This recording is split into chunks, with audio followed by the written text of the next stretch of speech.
have a week of holiday left, and the weather's gone pretty nice, pretty hot actually. Might have to open the other door, and I've been busy cutting out the metal for the under tray, aluminium. So I did decide, and looking at pictures of originals, that the under tray is one piece from this front.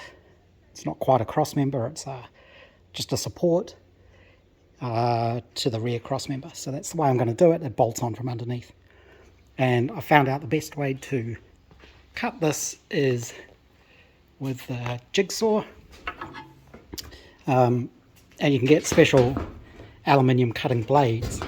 So I'm using these Bosch blades. The silly thing is they write on the blade what it's used for right at the point where it cuts. So that pretty quickly gets rubbed out. So you end up not knowing exactly what blade's for what. But that makes a good job of cutting this thin aluminium. You have to hold it down pretty well so it doesn't flap around.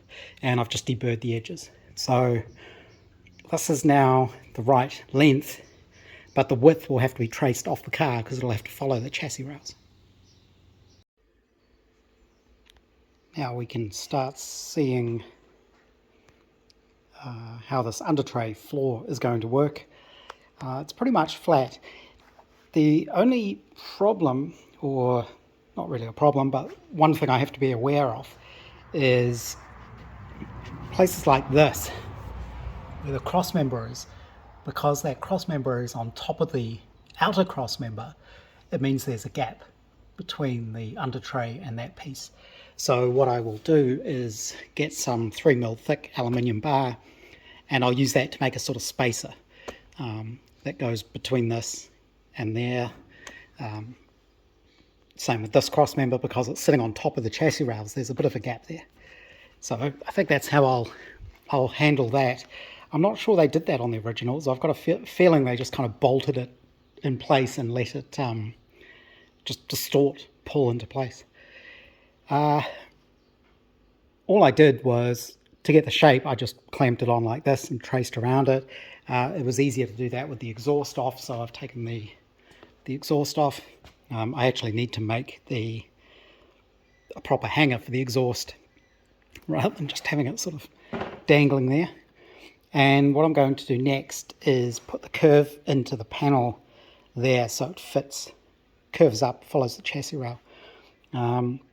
This won't fit into my rollers, unfortunately, so I'm going to have to do that by hand. What I will do is, basically I'll take it over to my bench and I'll just clamp it to the bench and just sort of break it around the edge, just gently. So that'll get that in place. I'm going to use 3/16 bolts, lots and lots of them, to hold that in place. Probably using my little gutter bolts for now, because the heads of them are nice and smooth.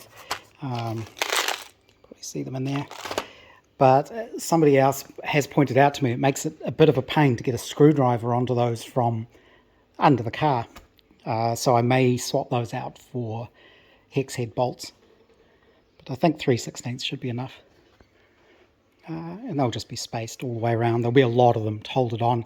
Normally you wouldn't take the under tray off, so it's not a big deal.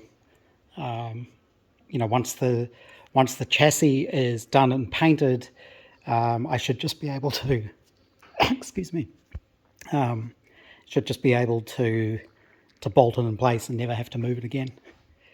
The reason I sound a bit hoarse is I found a new hay fever nasal spray that's working really well for my hay fever, but it has left me with a little bit of a bit of a cough, bit of breathlessness occasionally, so that's why I might sound a little bit strange. So next job, unclamp this. This is going to be one of those jobs where it seems like a really simple job to just clamp a bit of aluminium to the bottom of the car, drill some holes and bolt it on. But this is going to come on and off so many times. The other thing I need to do is where there are rivets. So this chassis member, this cross member is riveted to the chassis rails. So the underside of those, there's the base of the rivet. So what I will need to do is mark out those positions and drill a hole in the under tray so it clears that. Otherwise it would be trying to sit on top of it, and I'll never get it to sit flat. So what I will do is probably get it all in place, start mounting it probably in the middle. I'm going to use the same holes that I'm using for the seat backs, those three things either side for the under tray. I'll need to get longer bolts because those are not quite long enough, but should be good enough for me to get that bolted in place. And then I will put probably masking tape on top of the aluminium where the rivets are, and then if I press hard from underneath, it should leave an impression in the tape, and I know then where to drill the hole. So I think that's what we'll be doing next. This is my little setup for curving the front off the under tray. I only just had enough room to do this, but this is one of the reasons I've got the steel edge set into my bench. What you do is you basically clamp a piece of bar or square tube I'm using here, or angle iron, across the top of the bench with a spacer so that there's a gap there you can put the material through, and you just sort of slide it through. And then I've been using a combination of pushing down on it with a board, and putting pressure on it, and then whacking it with a rubber mallet, and you can slowly work the shape into it. I drew lines across to give me a guide so I could keep it straight. I also wrote the direction on here because it's easy to get that wrong, although it shouldn't matter on this. It should be a mirror image, but we'll see. And then I've just got the steel plate here as a bit of extra weight, and you can then sort of basically move it backwards and forwards through this to get the edges that you're sort of breaking around. As you get more curve into it, you need to increase the height. So you increase this gap, and that gives you enough space to be able to shuffle this in and out. I measured how much I needed to come around. It turned out to be 2 inches, which is coincidentally the exact width of my bench. So all I had to do was put a straight edge under there, and I can see when this edge is level with that, it should be the right shape to go on the car. So trickiest part is not getting a curve in it that way. It's easier to bend the corners down than the middle, so you just have to be careful. But like I say, I only just had room for this to fit. It's 3 feet wide, 36 inches wide, and I had to actually unbolt my bench vise and rotate it out of the way, so I had enough space. But this should be pretty close now, so I will refit that to the car and see how well it fits. With that clamped in place, you can see how that curve matches the curve of the chassis. Sort of see how that floor looks, and you can see now why I left little holes in this, because that's where this is going to bolt to. Also be bolts along here, and along there. It's not going to fall off, that's for sure. And I think if we get down low enough, you might be able to see how it's sitting up on those rivet heads at the moment. That's why it's sitting away from the chassis rails. So I need to figure out where those are, mark the position, then I can drill holes. And then once it's actually bolted in with most of the bolts, I'll go through and I'll mark the edges again and trim this so that it's not overhanging like that. That final trimming, I'll trim it back probably 1/4 of an inch, or 1/8 of an inch, so it's not sticking out from that bottom of that chassis rail. There is a bit of a radius on this, so it'll need to come back sort of into there, and you won't notice that edge. So yeah, that's looking pretty good. I think the next stage on this will be to start bolting it in place properly. And I think what I'll do is I'll start from the middle and go out, and add the bolts that way. I think if you start at one end or at either end, you might end up with it sort of not sitting flat or sort of sagging in the middle. So I guess it's better to start from the middle and bolt your way out. So that should work fairly well. Before I bolt it in place, it's all going to have to come off again anyway to paint the chassis, but I'll probably go over it with the random orbit sander just to give it a uniform finish. And this is what I was talking about with the needing the spacing. So I'll need some sort of strip that'll go under that. It can just be drilled with oversized holes, so it's not hard to fit, and that'll just take up that 1/8 of an inch gap caused by the thickness of the chassis rails. The rear, I'm not sure exactly how the rear goes. I think what I'm going to do is make the so this is 2mm aluminium, just because I don't think you can really step on it. It would be quite hard to stand on it, and the seats aren't supported by that. They're supported by the chassis rail and this piece of timber across the front. But I wanted to make them out of something a little bit thicker than 1.6, but I'll probably use 1.6 for the rear under tray and whatever I do at the front, if I even do anything at the front.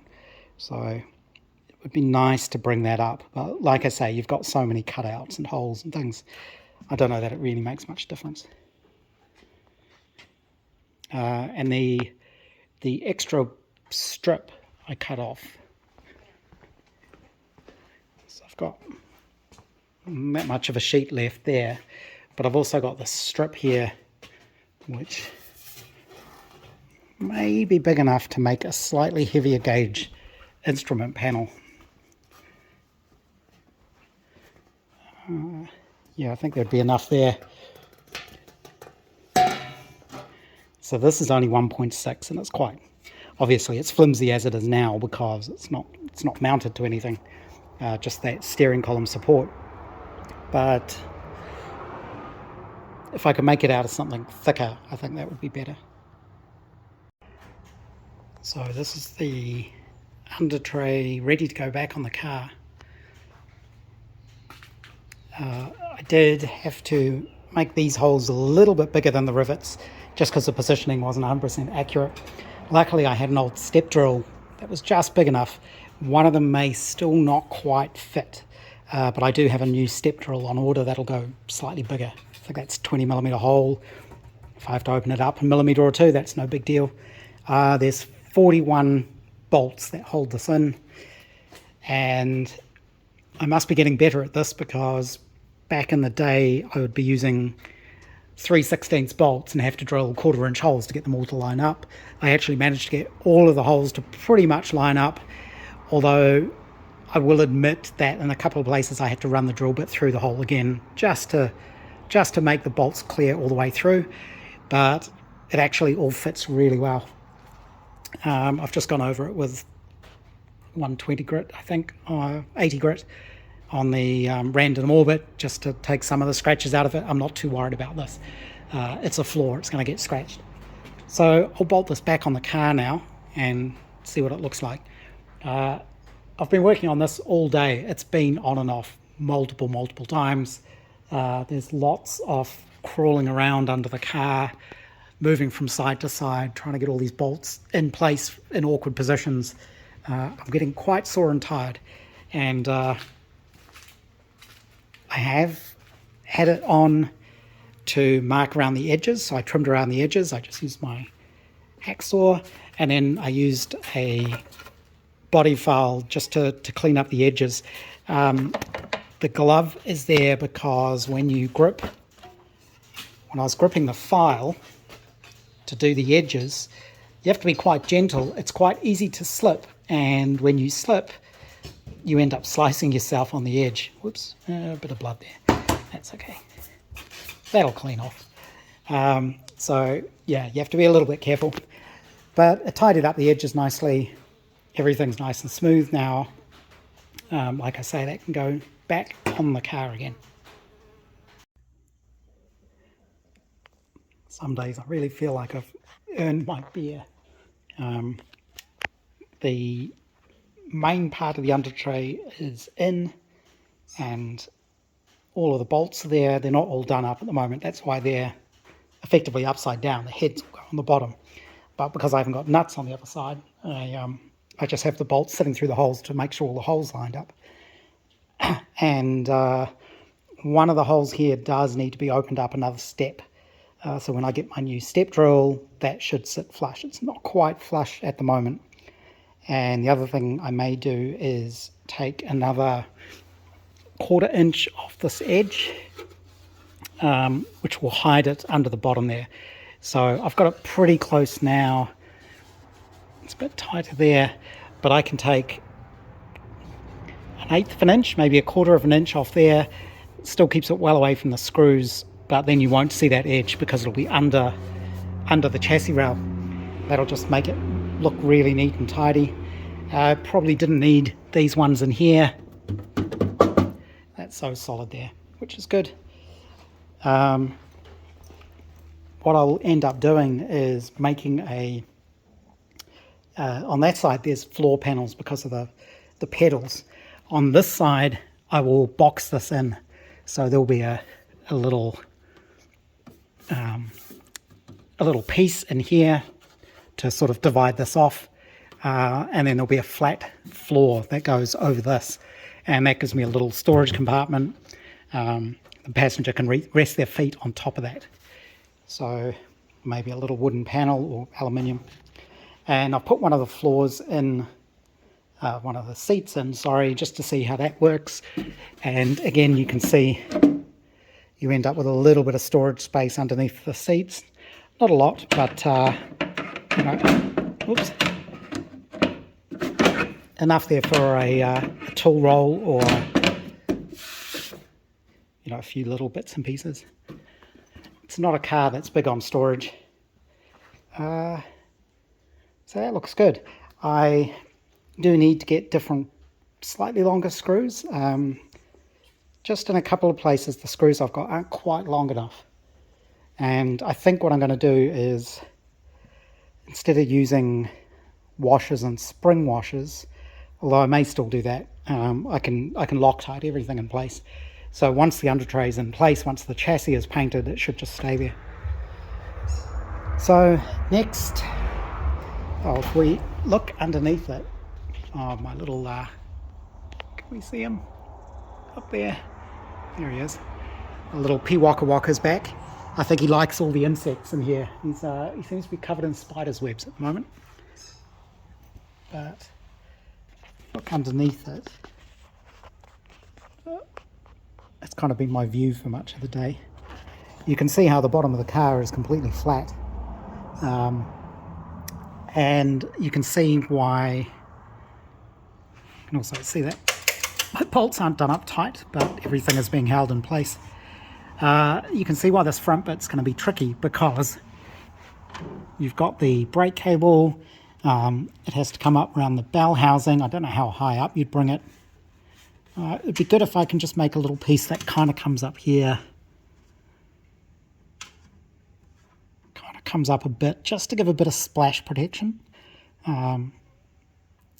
So I'll have to see how that works. But those pieces will be very light. They'll be 1.6mm aluminium or even thinner would be fine, because they're effectively just splash guards. But I think once this floor is fully bolted up, it'll be nice and rigid. The other reason for putting a little splash guard here is I don't really want this ledge here to collect dust and dirt and stuff. I may mark the inside of this and trim it so it's flush. I'll see how this other panel works first, because I think, oops, I just lost a bolt. Of course, that's not going to hold in there, is it? Because I think this other panel will go be joined by these same bolts. So these will go through another piece that'll come up here, so this lip won't matter. So I may just leave that for now.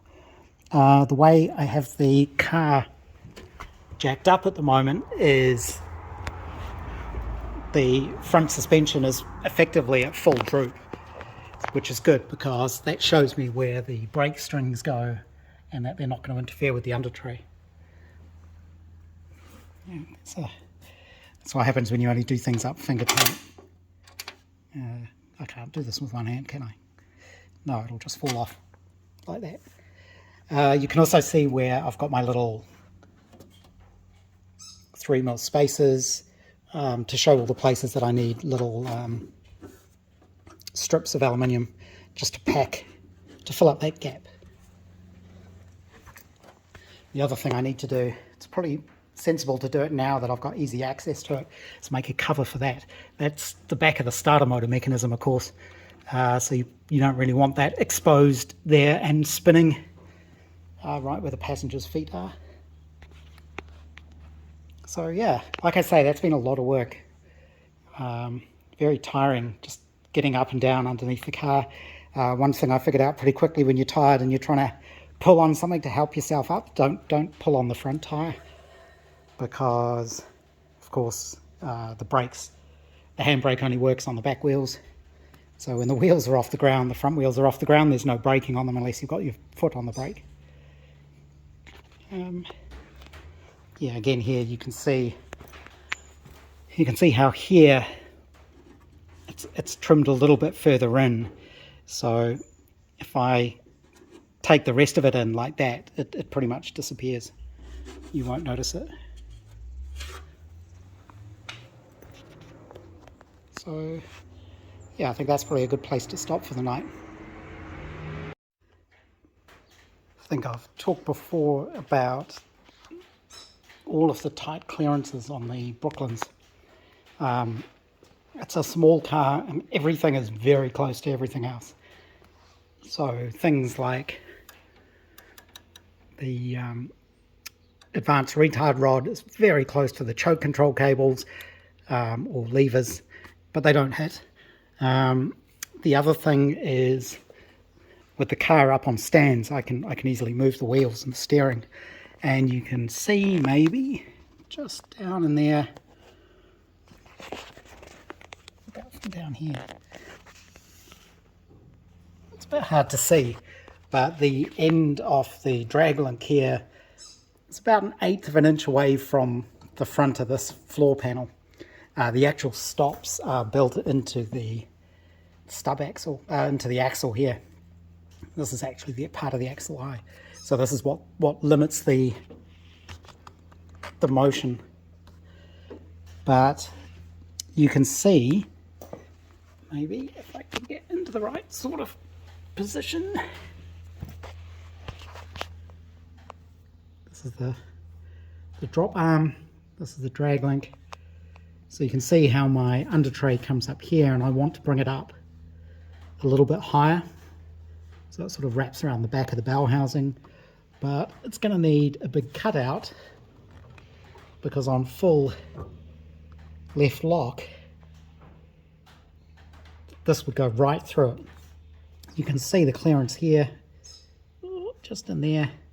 It's very tight. Things like the spring shackle and this nut are very, very close, and that's the proper casting. So that's how they were. That's how they were from the factory. So I think what I can do is I can extend this up. There'll be a slot cut out for this. There'll be little slots cut out for the brake strings. And that'll at least stop that being a bit of a mud trap. I think it's still going to be a bit of a mud trap, actually. So it may be a good idea to put some little drainage holes in it. I'm not sure. We'll have to see. One of the things I would really like to do with this car one day, when I get it on the road, is that P Waka Waka's still going mad, is the branch of the Vintage Car Club that I'm in here do a rally every year called the Royal Can, and it's in the middle of winter. It's only for open top cars, and they basically do a big trip somewhere around the North Island, so I'd have to go further north for it. But you're not allowed to put the top up on the car. and they go all sorts of interesting back roads in different places, and they usually stop off at, I think, like local schools. They get them to put on lunch, morning teas, things like that. I've done it once as a sort of passenger in a vintage Vauxhall. It was quite fun. So I'd really love to take this car on one of those. I did think though, if they did any sort of fordings, I'd be in trouble, because this car is so low, and any depth of water would just go straight into the car. Of course, the back of it is fully open. You know, the sides are open because it's underslung chassis, so you need a big opening there for the axle to go up and down, and there's no way to waterproof that. And the other good thing is, talking about the rear axle, having it up on the stands like this, the suspension is effectively at full droop at the moment, and it means I can check the clearances around the brake cables and my seatbelt mounts and things like that. I knew these would be close, but I measured it and was pretty sure there would be clearance there for the bolt. Should just be. Yeah, I don't think the tail's going to be too much trouble. There will need to be a little bit of a sort of step in it here, not a step, a sort of kink. So I think I'll do the tail. It'll be in two parts, because there'll be the bit that comes up to here, which is attached to the chassis, and there'll be another piece which is attached to the body, which will be part of the body. So that'll have to come off when the body gets lifted off. So I just need to think of how I'm going to do that. I think what I'll have to do is have the under tray piece removable maybe, and have it come over the back here. I'm not sure yet. I'm sure that'll make sense when I get to it. So next thing to do is the other bits of the under tray, and then I really want to get the wiring and the fuel lines run, because once those are all in place, I think that's everything on the chassis, which means everything's attached, or everything that's going to be attached. I know where it's going to attach, and what I can start doing is actually strip the car. So I'm going to have to take the whole thing apart, paint the chassis, and then I can reassemble it, start reassembling it. And I think it would be good to get it to that sort of stage, take it back to the inspector guy before I do the skinning. And then it's going to be much easier to fix anything that he wants me to change. As soon as the skin's on it, it all gets a lot harder. So that's the plan. Oh, the other thing I did is, here's my Rotax panel.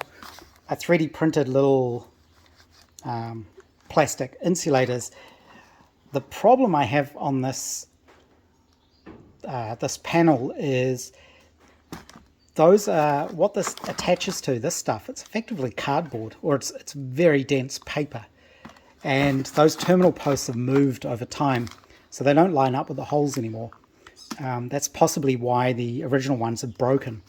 So because I don't have anything that's going to plug into there, I've just sort of faked it. So you can get to the terminals there, but you can't plug anything in. I'm not sure if you can see, but they're off center, and there's no easy way to fix that. Somebody also asked in the comments about the clear coat going over the wax, and if it worked okay. Yeah, that worked fine. But that clear coat, I think, is really bad because it's already sort of rubbing off. I don't know if I touched it with something on my hands that made it go sticky, but it's already kind of going a bit funny. I don't know if you can really notice. It's kind of getting grubby.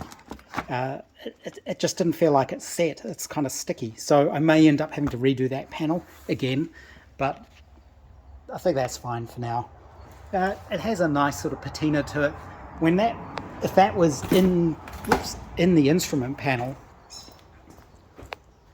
it's hard to look at things critically. So if I look at that as a separate unit by itself, it looks a bit crappy, and I want to redo it because I'm a bit of a perfectionist. But if it was mounted in the instrument panel with all the rest of the gauges, some of which are a bit crappy, you won't even notice. It'll look right. It'll look like an old car. That's my hope anyway.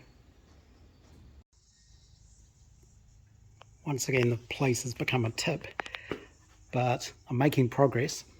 I went out first thing this morning and picked up some 3mm, 20mm wide aluminium strap, and I've made up all the spaces that go between the under tray and the bottom of the chassis. These are obviously sitting on top at the moment, just because I haven't got underneath there to put them in place. They're all just sort of sitting loosely, but they all fit under there and under there along the back here. And there's one, I think that's the one at the front. And I have had them all in place, and when they're bolted up, it makes everything really nice and rigid. Really makes a difference. I ended up numbering and stamping a direction on each one so that I know the orientation of them all, because the holes, they're all hand drilled, so if you flip one of these around, the holes might not line up.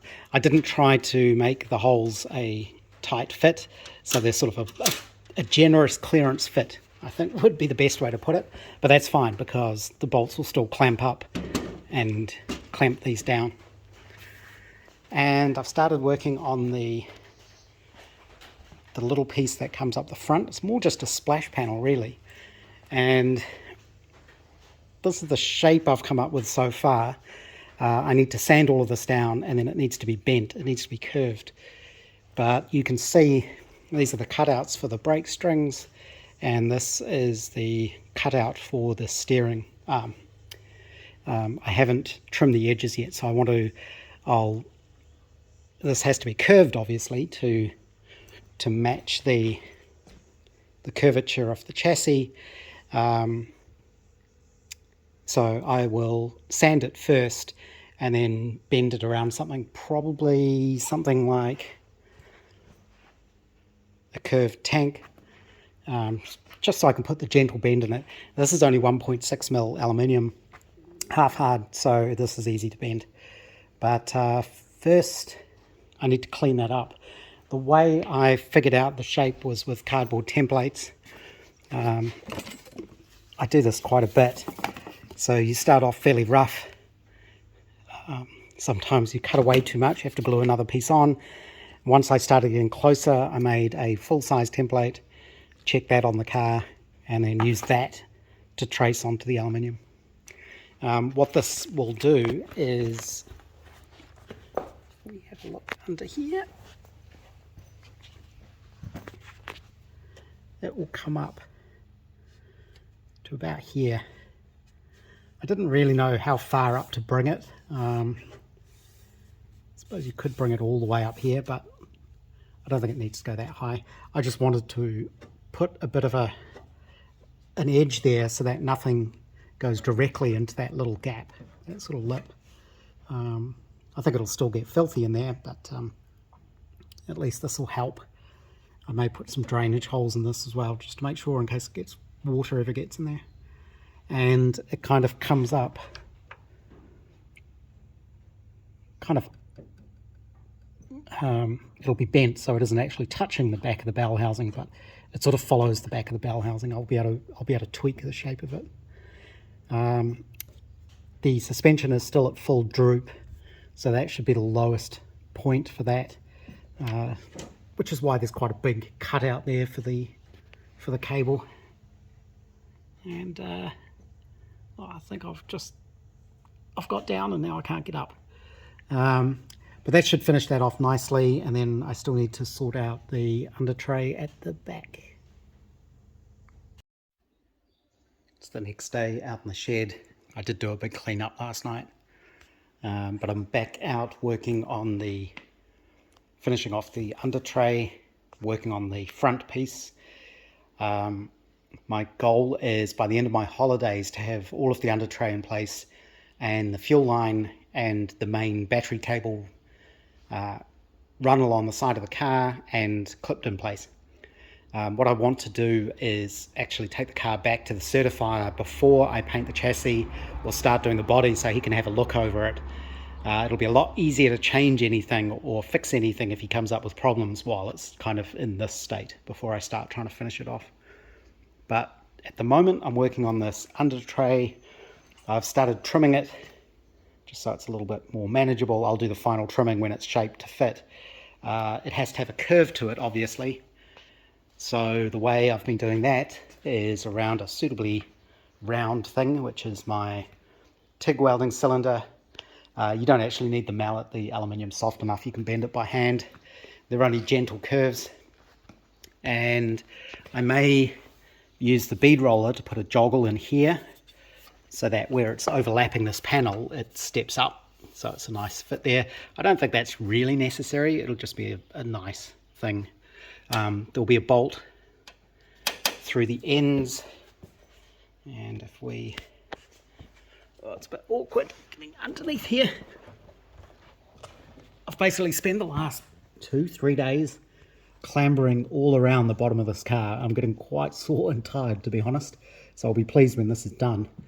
I could lift it up a bit higher, that might help actually, but I've got this far, so I'll just keep going.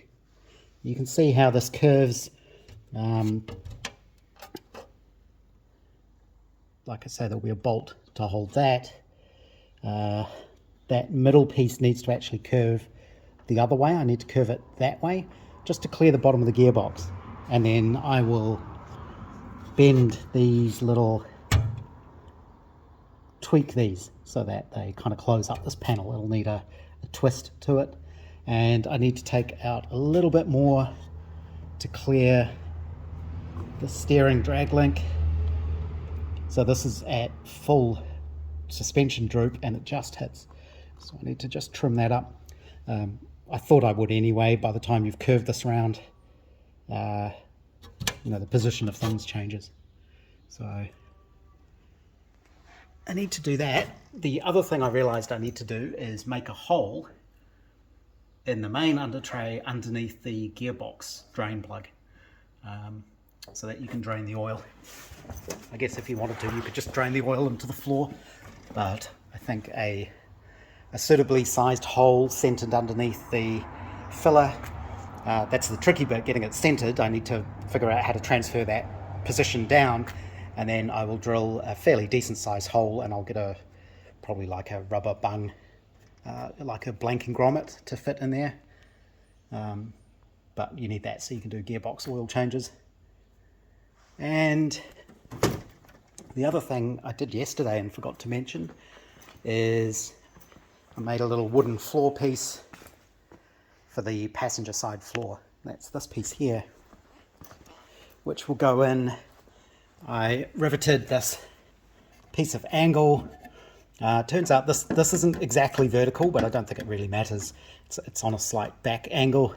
I just made some little studs, and that piece of wood just sits on top of those and just sits on this cross member. I think that'll be enough to hold it, and I think the timber should be heavy enough that it won't rattle. I figured if I made it out of aluminium, one, when the passengers put their feet on it, it'll be a hollow banging sound, and two, it might rattle around as you drive. So I may still need a little bit of sponge foam, something under there, a bit of felt, just so it doesn't knock against the timber. But that gives me a nice little cubby hole, I guess. It's a bit hard to get to because it's right in the footwell, but you can keep a little tool bag or something like that in there. I may need to put a little wall in there. You don't want things sliding underneath the brake cables, getting stuck in the brake pulleys. Or I might make a little wooden box that fits in there, or something, a little tray, something like that. But it's a handy little piece of storage. So I think that's where we're at the moment. I'm going to keep working on this front piece. Then I need to do the rear piece, which will need a depression or a cutout for the bottom of the differential. And then I'm not sure how I'm going to do the transition between the bottom of the tail and this. I think that the bottom of that will be aluminium because the the metal of the sides will wrap around and be pinned underneath there, and then I can just bolt that last little tailpiece onto here. I think that'll be the neatest way to do it, and it'll nicely seal that bottom part. I may need to be a little bit careful between where I've got aluminium against steel. The painting should take care of that, but I'll smear it with something as well, so that I don't get the corrosion between the dissimilar metals. This front piece of under tray is done. It ended up being a really weird shape, but that's to clear the bell housing, the brake cables and the steering arm. I did put a step in it, a joggle, so that it sits flush. It sits over the front part of the main under tray and then sits flush up against the chassis rails. I'll temporarily clamp it in place. Unfortunately, the screws I've got aren't long enough to go through, because now I've got 3mm of steel, 3mm of aluminium, and then another 2mm of aluminium plus the 1.6 off this front piece. So I need longer screws to go through all of that. Down on the floor again, but this front piece of under tray is in now. You can see how that joggle means that the panels sit flush. You can also see how I have already trimmed the edge of this front one to be at the start of the radius on the corner of the chassis rail, and that means from the side of the car and the top of the car you can't see this. So I'm going to do the same for this main under tray. Whoops. All along here I'm going to trim that back to that radius as well. I'm just waiting for the postman to bring me a new step drill, and then I can fix the one hole here where it's not lining up with the rivet. That needs to be slightly oversized. I could do it with a file, but the step drill will be neater. And then once that sits flush, I can mark around this edge. It's going to need about 1/8 of an inch taken off all the way around, and that'll just tidy that up really well. So I think that's going to work for the front. I had made one slight mistake when I was talking about it being at full droop. Obviously you do need that, but this is actually at its lowest point when it's on full upward travel, or with the weight sitting on it. And the reason for that is because this is on an arm, of course, that goes to the front axle. If you lower the front axle, this tilts, so this end goes up. So to make this cutout the right size, I need to jack the wheel up. So this needs to go down as far as it can and make sure it still clears this. So it should be fine. Again, it's one of those things where you'd have to be in a pretty strange position to have this on full left lock so that this is in here, and suspension is compressed enough that you hit this. And even if it did hit it, it's aluminium, so it's just gonna bend out of the way. That's the idea anyway, but there should be enough clearance there. There isn't that much suspension travel on cars like this.